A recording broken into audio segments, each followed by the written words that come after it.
Assalamualaikum warahmatullahi wabarakatuh.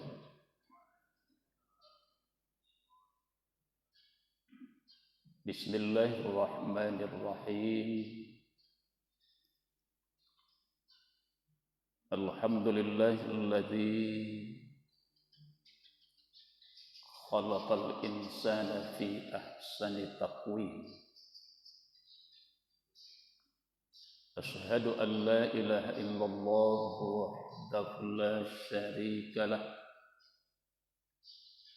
Lahul mulku wa lahul hamdu yuhyi wa yumiit. Wa huwa ala kulli syai'in qadir.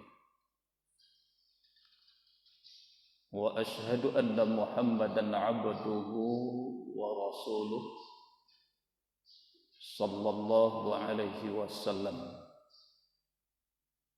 Rabbi shrah li sadri wa yassir li amri wahlul 'uqdatam min lisani yafqahu qawli.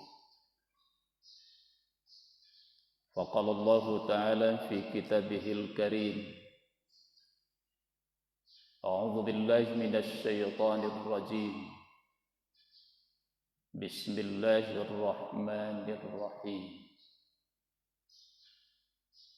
Alladzina amanu wa hajaru wa jahadu fi sabilillahi bi amwalihim wa anfusihim a'zamu darajatan 'indallah wa ulaika humul faizun.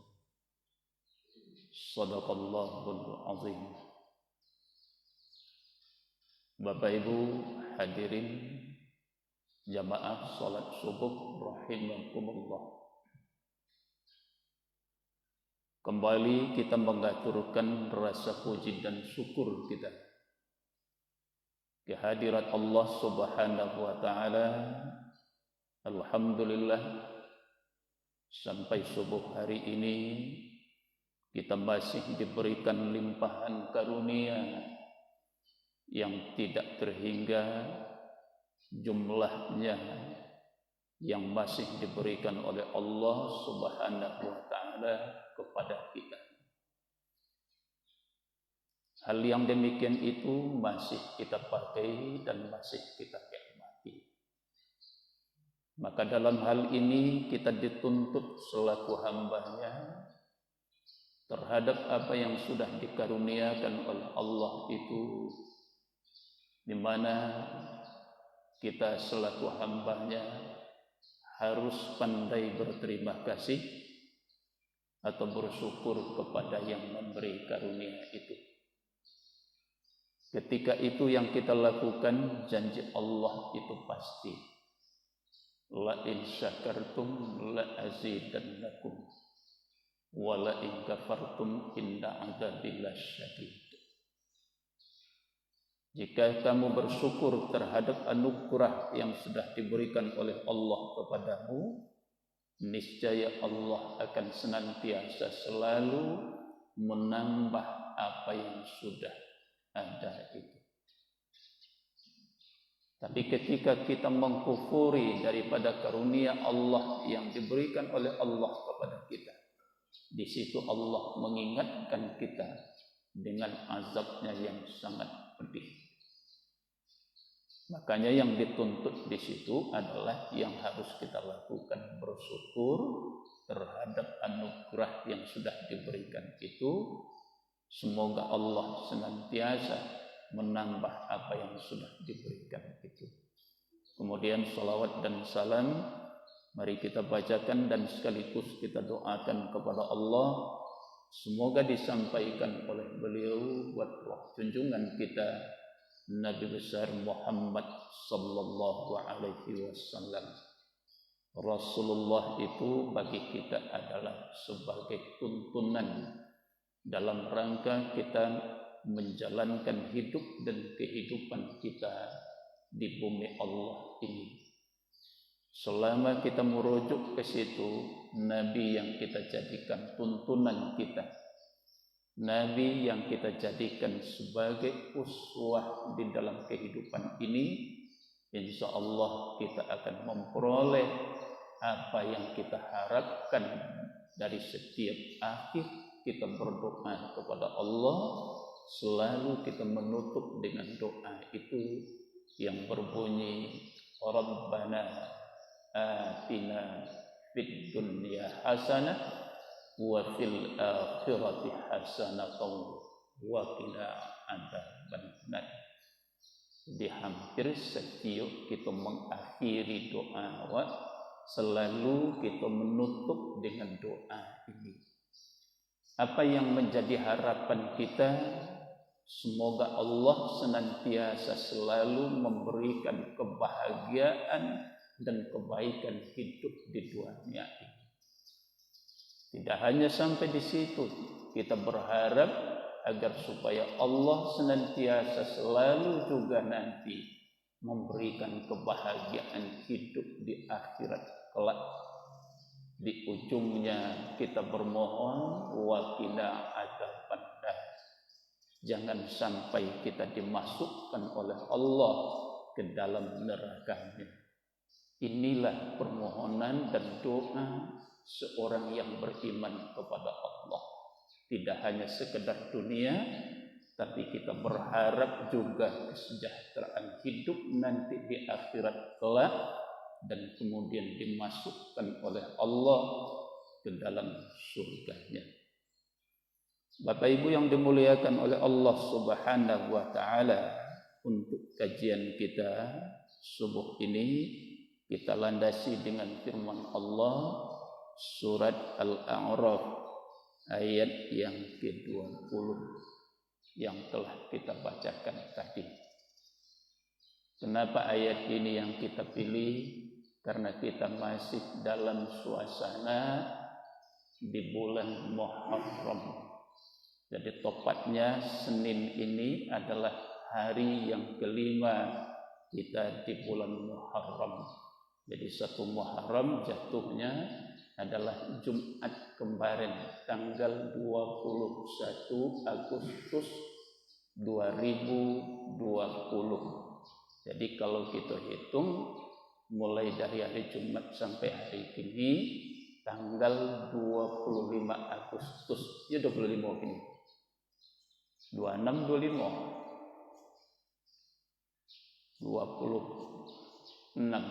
Agustus. Jadi tanggal 26 Agustus bersamaan dengan 5 Muharram 1442 Hijriah. Jadi kini adalah keberadaan kita di bulan Muharram.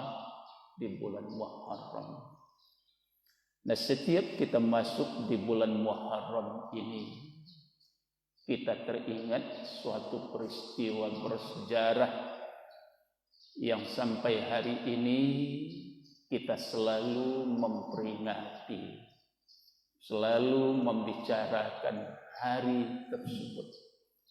Kapan itu terjadinya? Kalau dihitung tahunnya adalah 622 Masehi.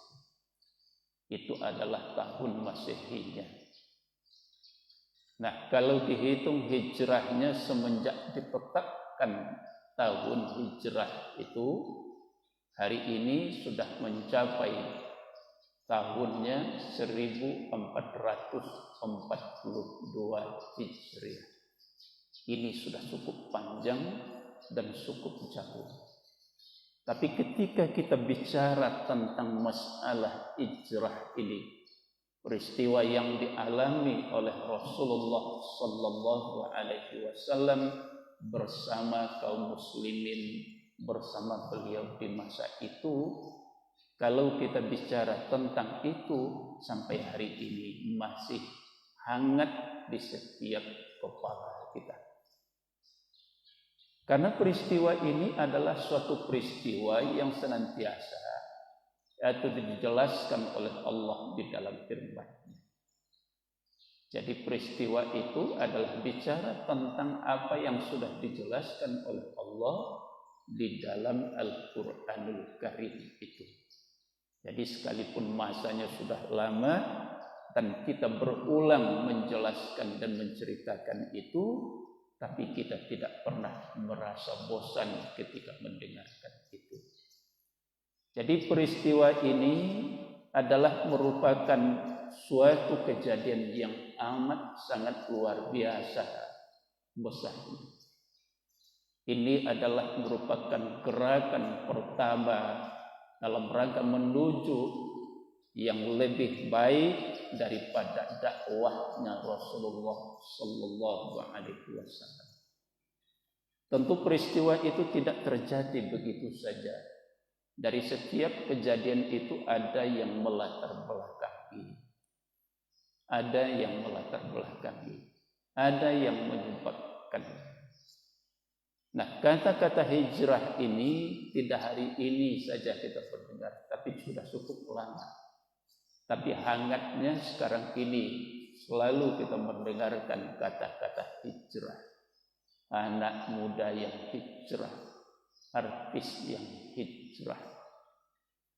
Nah, hijrah dalam arti hal ini yang kita jelaskan ini adalah hijrah kalau menurut makna secara maknawiyahnya itu adalah perpindahan yang dilakukan oleh Rasulullah Sallallahu Alaihi Wasallam dari kota Makkah ke kota Madinah.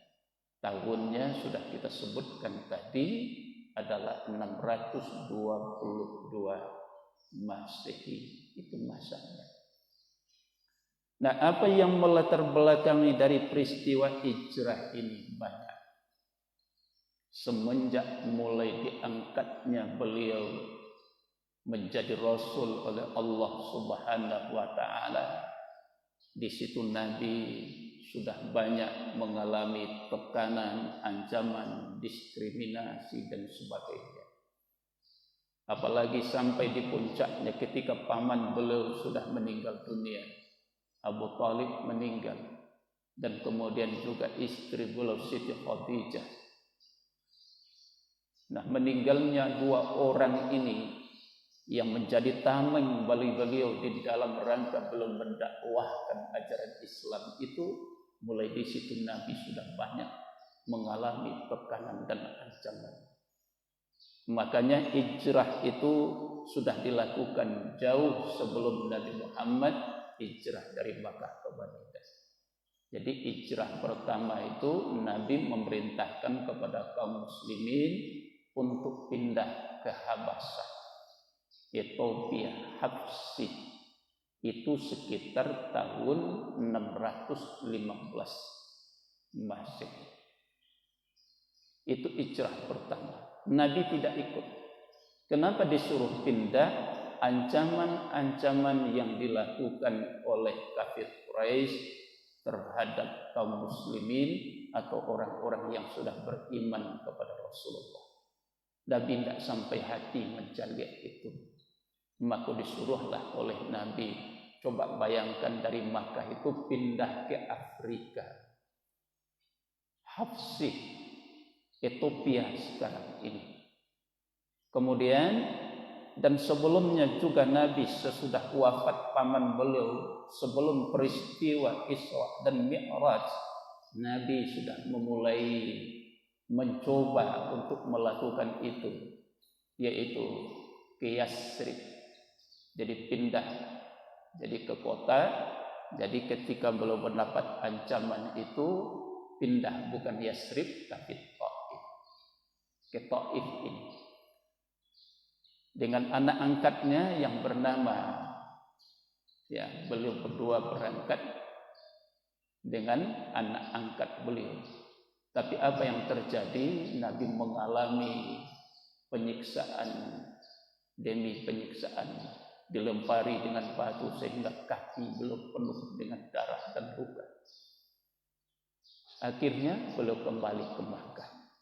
Dan kemudian baru yang ketiga ini adalah instruksi langsung bahwa beliau diperintah untuk hijrah dari Makkah ke Madinah.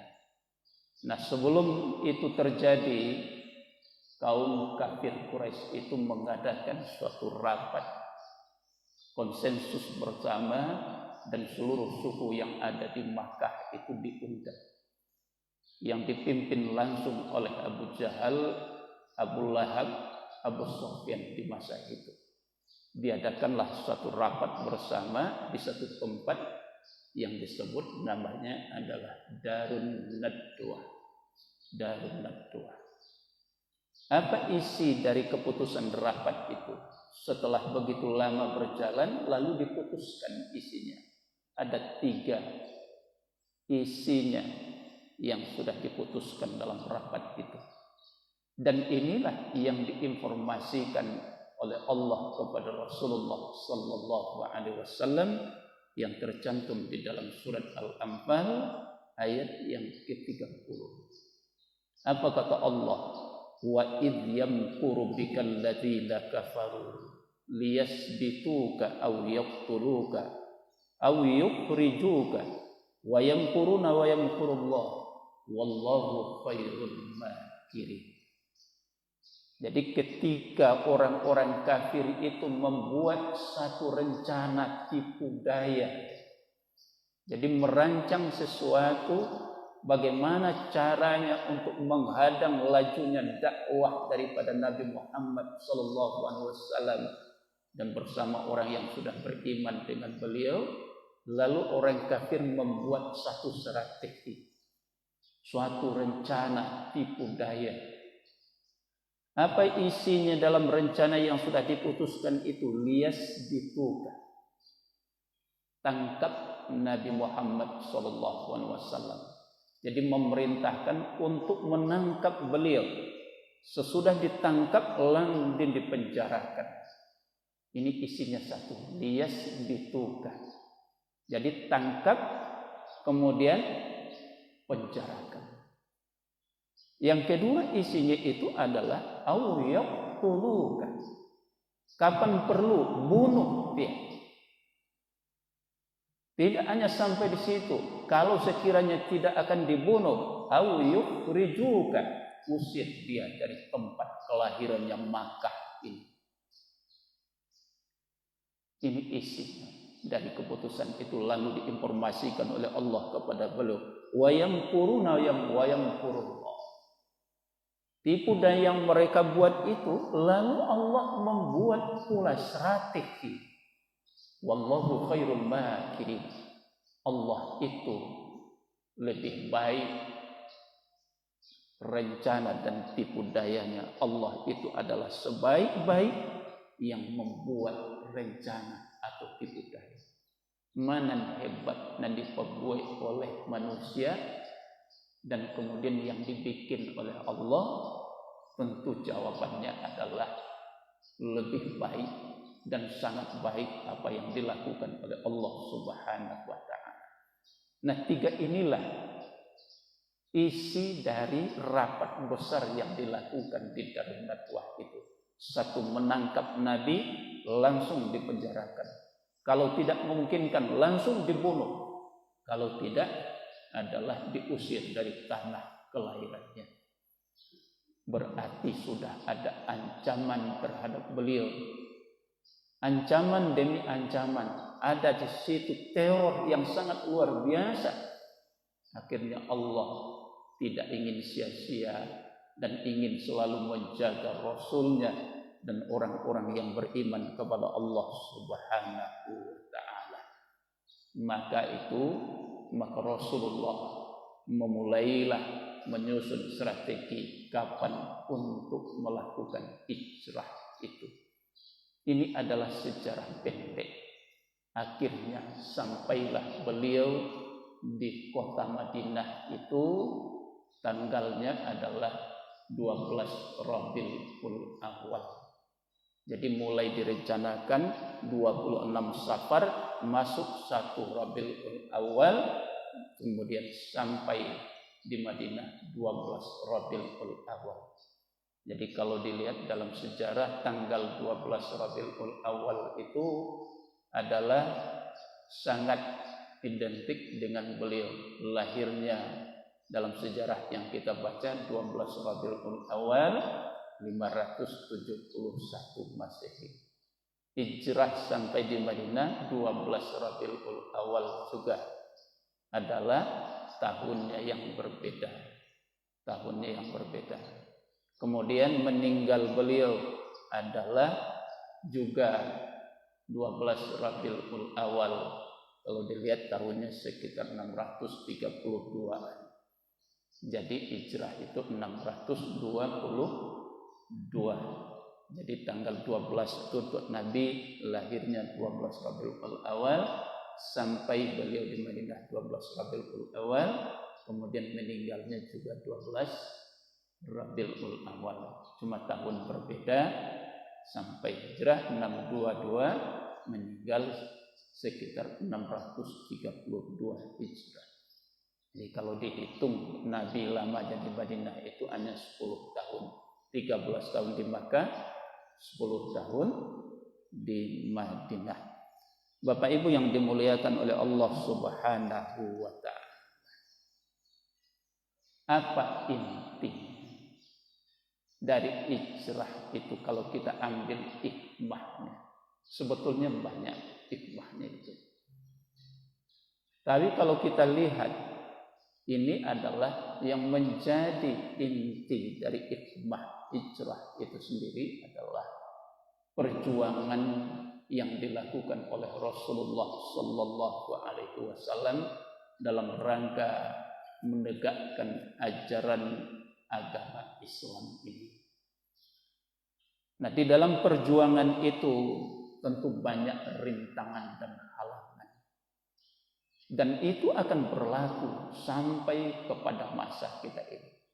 Ketika kita mengatakan yang hak, ketika kita mengatakan yang benar itu, tantangannya itu pasti ada langsung di hadapan kita. Ketika kita mengatakan yang hak itu. Karena itu sudah berlaku semenjak dulu dan itu tidak akan berakhir sampai hari ini, tapi akan berlanjut sampai akhirnya nanti hari kiamat. Dalam perjuangan itu tentu membutuhkan senjata. Baik bagi kita yang hidup hari ini, tentu bagi beliau sebelumnya sudah melakukan itu. Jadi butuh kita memiliki senjata di dalam berjihad itu, dalam berjuang itu. Selama kita menselaraskan perjuangan kita dengan ketetapan yang sudah digariskan oleh Allah Subhanahu wa ta'ala, insya Allah selama itu pula kita akan beroleh kemenangan di sisi Allah Subhanahu wa ta'ala. Nah, di dalam perjuangan itu apa yang harus kita lakukan? Allah Subhanahu wa ta'ala sudah mewahyukan kepada Rasulullah senjata yang harus dimiliki oleh beliau bersama kaum muslimin dan untuk kita sebagai umat Nabi Muhammad sampai hari ini. Kita harus memiliki 5 keutamaan atau 5 senjata yang harus kita miliki di dalam setiap perjuangan ini. Karena musuh-musuh Allah itu tidak akan pernah berhenti. Berhentinya itu sampai akhir nanti datang kiamat itu. Ada musuh yang secara kita berhadapan langsung dengan musuh itu. Ada musuh yang tidak bisa kelihatan oleh kita. Ada musuh yang datang dari diri kita itu sendiri. Nah, bagaimana cara menghadapi musuh-musuh Allah ini? Mana yang selalu itu adalah berhadapan dengan kita. Dan berhadapan dengan kita sampai hari ini. Itu sudah dijelaskan oleh Allah. Manusia dengan manusia. Orang-orang yang tidak menyenangi dari Islam itu. Tidak menyukai orang beriman itu. Kita akan selalu berhadapan secara langsung dengan orang-orang yang seperti itu. Ada di situ namanya kafir. Ada di situ namanya munafik. Ini akan selalu dihadapkan kita kepada persoalan yang seperti ini. Siapa orang yang paling membenci daripada orang beriman dan Islam itu? Itu sudah disebutkan oleh Allah. Walan tarda ankal yahuda walan nasara hatta tattabi'a millatahu. Ini Allah sudah sebutkan, tidak akan pernah ridha yang namanya Yahudi, yang namanya Nasrani itu, sehingga kita mengikuti milah mereka. Taruhlah kita tidak berpindah agama, minimal bagaimana mereka berusaha mengikuti cara-cara hidup yang mereka pakai. Sekurang-kurangnya meyakini apa yang mereka perbuat. Taruh tidak berpindah kita kepada agama itu, tapi mereka akan senantiasa selalu berusaha untuk memasukkan, selalu mengkompanyekan ajaran-ajaran mereka itu, sehingga kita mengikuti cara-cara hidup, budaya-budaya yang mereka pakai secara tidak langsung. Itu sudah banyak terjadi pada hari ini. Jadi Bapak Ibu yang dimuliakan oleh Allah Subhanahu wa taala, apa yang menjadi senjata kita? Kata Allah ada 5. Inilah yang harus kita miliki di dalam perjuangan kita menjalankan hidup dan kehidupan kita dalam rangka kita memperingati hijrahnya Rasulullah sallallahu alaihi wasallam yang sebelumnya sudah diwahyukan oleh Allah kepada beliau, tentu itu nanti dipakai oleh beliau. Dan itu tercantum di dalam surat Al-Anfal ayat 45, 46. Allah berfirman, apa kata Allah?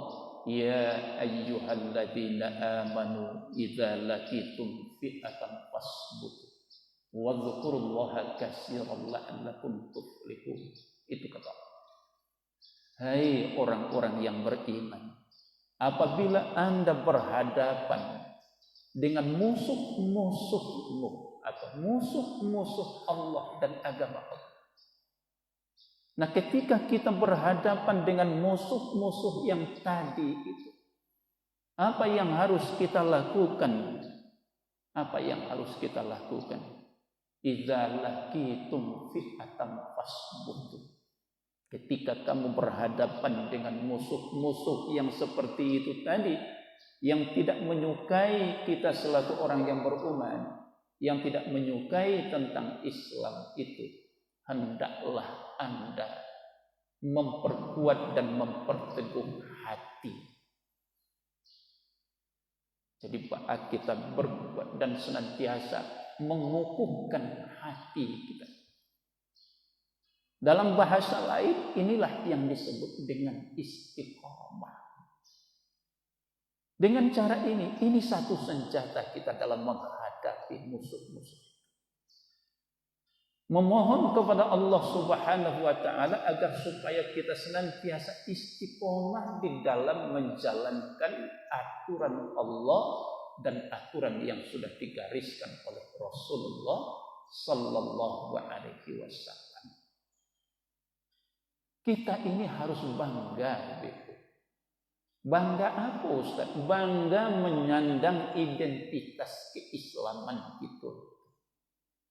Harus bangga gitu. Jangan sampai luntur kebanggaan itu tadi.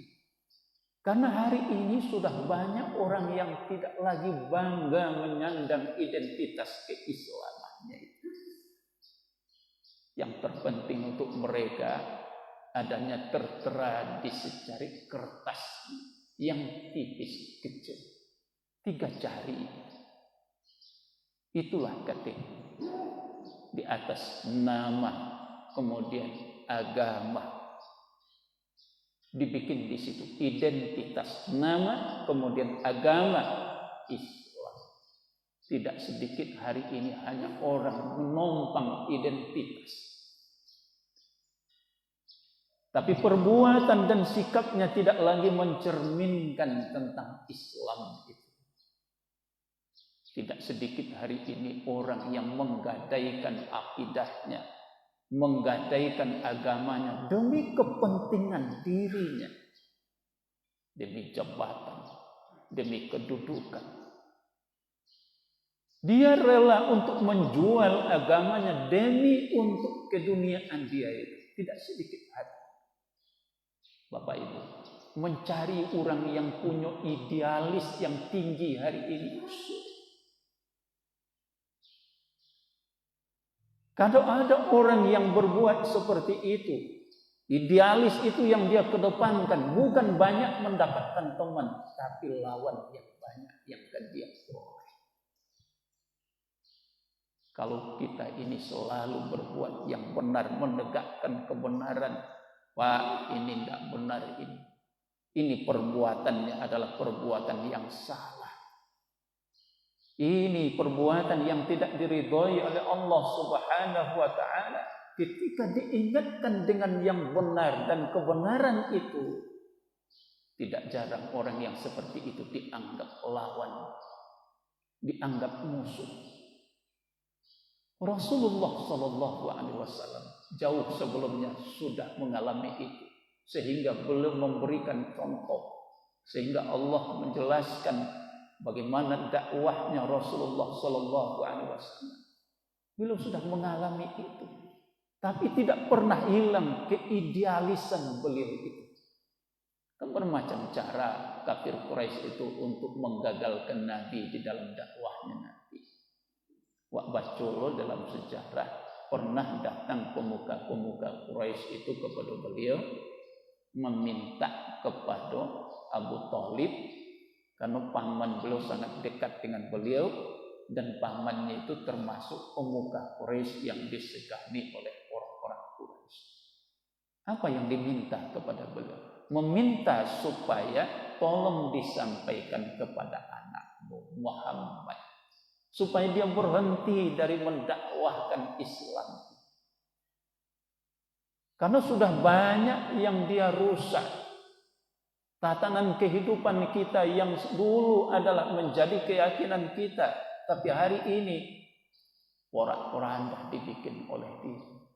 Kami meminta kepada engkau, tolong sampaikan kepada dia supaya dia berhenti.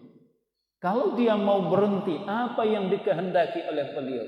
Ingin tahta, pangkatku kami kasih pangkat. Kalau ingin kekayaan, kami kasih kekayaan itu. Kalau dia menginginkan istri, wanita-wanita, kami kasih dia. Tiga itulah yang disodorkan. Pertama, tahta, harta, wanita. Ikulah yang membanyakkan kita manusia yang akibatnya itu bisa jatuh dari tatanan, bisa menghilangkan daripada kehormatan yang semulanya orang menghormati, tapi karena ini bisa jatuh. Itu yang diberikan dan disuguhkan kepada Rasulullah, ditawarkan kepada beliau ketika disampaikan oleh pamannya. Apa jawaban Rasulullah? Pak, kalau Bapak meminta ambo supaya ambo tidak mendakwahkan Islam yang telah diwahyukan oleh Allah kepada ambo. Kalau hari ini Bapak tidak lagi menyayangi saya dan ingin berpisah dengan saya, itu adalah pilihan haknya Bapak. Saya tidak ingin berpisah dengan Bapak karena saya sangat menyayangi engkau. Tapi kalau engkau ingin menghentikan aku, menyuruh aku berhenti dari berdakwah, kalau ini terjadi, lalu kita berpisah, apa boleh buat? Kalau sekiranya matahari itu ditaruh di tangan kananku, bulan ditaruh di sebelah kiriku, lalu aku diperintah untuk berhenti mendakwahkan Islam, aku tidak akan pernah berhenti. Mulai semenjak itulah Abu Thalib tidak lagi mau melarang Nabi untuk berdakwah, tapi beliaulah yang menjadi tamengnya. Silakan engkau berdakwah. Aku yang akan membantumu di belakang. Aku yang akan menjagamu dalam rangka kamu mendakwahkan daripada ajaran Allah itu. Ini contoh daripada Bapak Ibu. Jadi tidak sedikit itu.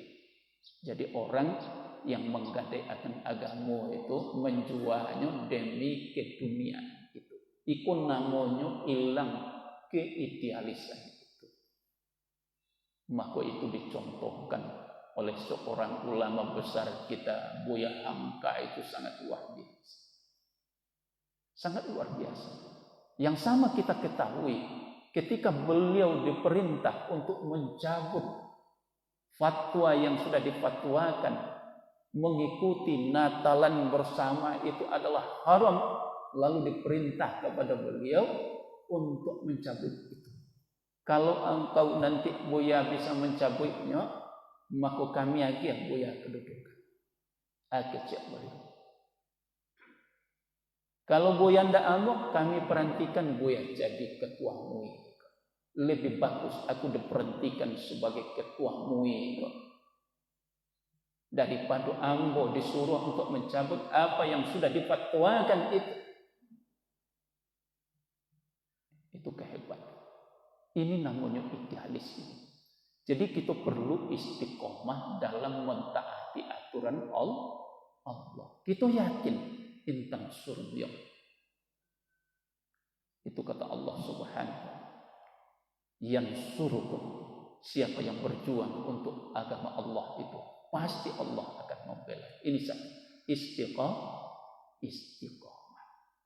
Jadi apa yang istiqomah itu? Innal ladzina qalu rabbuna Allah tsumma istaqamu. Sungguhnya orang-orang yang berkata Tuhan kami adalah Allah. Kalau kesaduan kerajuan pola kita harapkan kepada Allah dalam rangka ridha Allah. Keridhaannya itu kita cari, berjuang karena Allah, berdakwah karena Allah, ijrahnya adalah karena Allah. Kalau ingin kita memperbaiki diri kita yang semulanya tidak baik kepada yang baik, landasannya niatnya adalah karena istiqomah. Yang kedua adalah senjatanya disebutkan dalam firman Allah surat Al-Anfal ayat yang ke-45 itu oleh Allah Subhanahu wa taala, wazkurullaha katsiran la'allakum tuflihun. Kita disuruh oleh Allah memperbanyak zikir awak. Karena di dalam setiap perjuangan itu membutuhkan pendekatan diri kita secara kontinu kepada Allah lewat zikir kita, lewat doa kita. Tidak boleh putus. Selalu kita dalam rangka mendekatkan diri kita kepada Allah. Perbanyaklah zikir kita, banyakkanlah kita mengingat Allah Subhanahu wa taala. Apalagi dalam persoalan hidup kita hari ini, banyak yang kita hadapi. Tidak hanya satu, banyak. Ini coronanya tidak tentu kapan berakhirnya. Akibat ini yang sudah dijalani 6 bulan lamanya, efek dan konsekuensi dari akibat adanya ini nanti masuk resesi ekonomi, kesulitan, kepayahan. Ini terjadi yang seperti itu. Kalau kita tidak mendekatkan diri kita kepada Allah Subhanahu wa taala, kita tidak yakin bahwa ini adalah datangnya dari Allah. Allah ingin menguji kita. Tentu nanti timbul dalam hati wa'ubih kepada Allah. Ambo selama kau tidak pernah melakukan salah-salah dan aneh-aneh dia Allah. Ba'ama kau diakian ke ambo dan bantu itu. Suusan nanti timbul. Tapi ketika kita meyakini bahwa sesuatu yang terjadi itu, yang kita alami ini adalah itu merupakan ujian Allah yang diberikan kepada kita dalam rangka ingin melihat kualitas daripada keimanan dan ketakwaan kita. Alladzi khalaqal mauta wal hayata liyabluwakum ayyukum ahsanu amala. Ini tujuan Allah. Allah yang menciptakan mati itu. Allah yang menciptakan hidup itu. Untuk apa Allah jadikan itu tadi? Ayyukum ahsanu amala. Allah ingin cari, Allah ingin tes kita. Sia di antara kita nan ada di bumi Allah itu nan paling rancak amalannya, nan paling hebat ketaatan dan kepatuhan. Allah ingin menguji itu. Laiko di dalam keadaan susah itu taat juga kepada Allah. Kalau membaca hari ini bu, dicalik lo lewat, diapi-api lewat itu, ngeri wah. Tak sangka doa pengkristenan hari ini. Kalau kita tidak hati-hati, kalau akidah tidak kuat, tidak selalu kita mendekatkan diri kepada Allah. Orang itu melihat celah itu tadi, musuh-musuh Allah itu melihat itu. Melihat itu. Tapi tidak mungkin, tidak benar yang dimasukkan itu. Kita melihat itu. Anak-anak, ibu-ibu yang paling banyak beramal kemantun ekonomi. Lahan itu masuk adalah ketika kemiskinan itu datang. Dia masuk di situ. Karena kekufuran itu, kefakiran itu mendekatkan diri kepada kekufuran. Kalau orang tidak tahan lagi, perut tidak ada makan, yang tadi makan tidak ada lagi, uang tidak ada lagi, lapar. Ini kalau tidak hati-hati, ini yang gampang membawa kita kepada kekafiran. Tapi kita yakin selama keistiqomahan, selama kekuatan pendekatan diri kita itu selalu kontinu kepada Allah, tentu kita tidak akan memenukar akidah itu dengan segampang itu. Kalau awak berpindah, langsung neraka untuk awak. Langsung neraka. Tidak hanya neraka. Kalau hidup awak dimasuk Nabi, lalu murtad, darahnya itu halal untuk dibunuh. Bantu itu mana? Murtad itu dosa no gadak. Tapi itu tadi Bapak Ibu. Makanya Allah Subhanahu wa taala mengingatkan kepada kita, wa dzkurullaha katsiran la'allakum tuflihun. Dengan selalu kita beristiqomah kepada Allah, selalu dengan banyak zikir mendekatkan diri kepada Allah, lewat zikir, lewat doa kita kepada Allah, la'allakum tuflihun. Insyaallah kita akan beroleh kemenangan di sisi Allah Subhanahu wa taala. Kemenangan itu akan dikasih oleh Allah. Awak berdoa itu kan kemenangan itu kok dapatkan hari kini. Alun awak berbuat, awak lah meminta kemenangan. Tak mungkin. Ya Bu? Berikhtiar dulu, berjuang dulu, hadapi dulu. Nanti pasti Allah akan berikan itu. Kapan? Tidak usah kita bertanya itu, karena beliau lebih tahu daripada awak. Nanjale kita lakukan tugas yang ditugaskan ke awak. Berdoa. Banyak kita harus berdoa hari ini. Karena di dalam Al-Quran setiap di perjuangan itu membutuhkan itu. Nabi ketika melakukan perang Badar itu adalah perang terbesar di dalam sejarah. Jadi perang pertama yang dilakukan oleh Nabi sesudah hijrah. Perang Badar. Lawan 103 balik orang dengan jumlah 1000 pasukan yang lengkap dengan persenjataan. Jadi ada yang mengatakan seperti itu. 300 lah, 300 balik itu. Jadi jumlah yang sedemikian itu. Tidak mungkin dengan kelompok yang sedikit ini dengan jumlah umat Islam yang begitu kecil menghadapi jumlah yang sangat besar. Tapi kenyataannya Allah memberikan kemenangan kepada Rasulullah. Nabi itu selalu meminta kepada Allah, tolong bantu kami, tolong bermohon seperti itu. Di dalam ayat Allah menjelaskan yang berbunyi, istastaghisuna rabbakum fastajaba lakum inni yumiddukum bi alfin minal malaikati murdifin. Itu kata Allah Subhanahu wa taala. Ingatlah ketika kamu memohon pertolongan kepada Tuhanmu. Jadi di dalam pertempuran Badar itu, di dalam kemahnya Nabi itu di dekat Badar itu. Jadi dekat Badar itu adalah, di situ adalah sumur air yang dikuasai, diambil disitulah mereka beristirahat dengan pasukan yang lain, dan kemudian berdoa. Tidak berhenti-henti Nabi meminta dengan Allah. Sehingga selendang ikut jatuh dari bau beliau, dinaikkan oleh Abu Bakar. Begitu. Sehingga beliau berkata, ya Rasulullah, engkau tidak pernah berhenti. Kenapa engkau berdoa seperti ini? Berhentilah ya Rasulullah.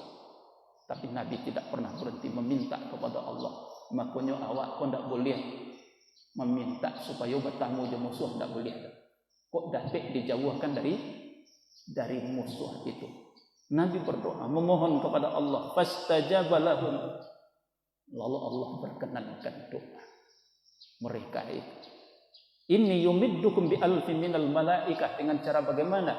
Mengirim 1000 para malaikat. Murdifin, datang berturut-turut, datang satu kemudian diikut yang satu. Begitulah seterusnya. Jadi yang membantu Nabi dalam pertempuran Badar itu bukan manusia. Tidak mungkin yang 300 yang paling orang bisa melawan dan 1000 orang, tidak mungkin. Dengan persenjataan yang lengkap. Tapi Nabi memohon kepada Allah Subhanahu wa taala diberikan bantuan yang ada. Allah Subhanahu wa taala, inni yumiddukum bi alfin minal malaikatin murdifihim, itu kata Allah. Lalu kami kirimlah ya untuk menolong beliau itu dengan 1000 para malaikat yang turut, tidak putus-putus datangnya satu demi satu begitu dibantu. Jadi untuk itu ikulah menjadi senjata dalam rangka kita berjuang, karena hijrah itu pada hakikatnya adalah berjuang dalam rangka membela agama Allah Subhanahu wa taala. Nabi pindah itu bukan karena takut, tapi menghindar dari musuh itu. Agama menyuruhkan jangan kita meminta bertemu dengan musuh, tapi kalau dapat kita dijauhkan dari musuh-musuh Allah itu. Ketika itu juga sudah datang atau itu yang kita alami, apa yang harus kita lakukan? Hendaklah kita selalu dengan istiqomah, membulatkan hati kita dan meneguhkan pendirian kita. Kemudian harus diiringi dengan banyak berzikir dan berdoa kepada Allah Subhanahu wa taala agar supaya kita diberikan kemenangan demi kemenangan itu. Ini adalah janji Allah. Ketika itu yang dilakukan, la'allakum tuflihun, kita akan memperoleh kemenangan di sisi Allah Subhanahu wa taala. Bapak Ibu yang dimuliakan oleh Allah Subhanahu wa taala, mudah-mudahan kajian ini dapat kita ambil hikmah dan manfaatnya, sekaligus dapat kita amalkan dalam kehidupan dan keseharian kita. Terakhir, mari kita tutup dengan kalimat subhanakallahumma wa bihamdika asyhadu an la ilaha illa anta astaghfiruka wa atubu ilaik. Assalamualaikum warahmatullahi wabarakatuh.